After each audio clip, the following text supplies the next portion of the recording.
తెలుగు రాష్ట్రాల అభివృద్ధికి సాయశక్తులా కృషి చేస్తామన్నారు కేంద్ర మంత్రి కిషన్ రెడ్డి. వచ్చే 100 రోజులకు తొలి కేంద్ర కేబినెట్ భేటీలో యాక్షన్ ప్లాన్ రూపొందిస్తామన్నారు. కేంద్ర మంత్రిగా కిషన్ రెడ్డి ప్రమాణ స్వీకారం చేయడంతో ఆయన కుటుంబ సభ్యులు, అభిమానులు, బీజేపీ కార్యకర్తలు సంబరాలు చేసుకున్నారు. ఢిల్లీకి వచ్చిన పార్టీ కార్యకర్తలు డాన్సులు వేస్తూ సంబరాలు జరిపారు. తీన్మార్ పాటలకు స్టెప్పులు వేశారు. తెలంగాణ నుంచి భారతీయ జనతా పార్టీ తరఫున ఇద్దరికి మాకు బాధ్యతలు ఇవ్వడం జరిగింది. బండి సంజయ్ గారికి, నాకు. అదేవిధంగా ఆంధ్రప్రదేశ్ నుంచి తెలుగుదేశం పార్టీకి ఇద్దరు, భారతీయ జనతా పార్టీకి ఒకరు, మొత్తం ఈరోజు మరి 5 మంది ఉభయ రాష్ట్రాల నుంచి కూడా బాధ్యతలు చేపట్టడం జరిగింది. తప్పకుండా రానున్న రోజుల్లో ఈ 2 రాష్ట్రాల అభివృద్ధి కోసం అంకిత భావంతో పనిచేస్తామని చెప్పి మనం చేస్తా ఉన్నాం. గత 10 సంవత్సరాలుగా 10 లక్షల కోట్ల రూపాయలు ఖర్చు పెట్టడం జరిగింది తెలంగాణ అభివృద్ధి కోసం.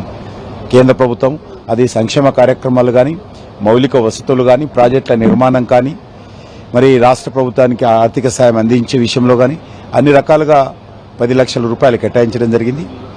ఎక్కడ కూడా ఏ రాష్ట్రాన్ని కూడా అన్యాయం చేయకుండా అన్ని రాష్ట్రాలను సమదృష్టితో, అది ఏ పార్టీ అధికారంలో ఉందో, అది కమ్యూనిస్ట్ పార్టీయా లేక కాంగ్రెస్ పార్టీ ప్రభుత్వమా, మమతా బెనర్జీ అనేటువంటి చూడకుండా అభివృద్ధి విషయంలో అన్ని రాష్ట్రాలను సమానంగా చూడాలనేదే ఈరోజు నరేంద్ర మోడీ గారి ప్రభుత్వం సంబంధించినటువంటి ఆలోచన విధానం.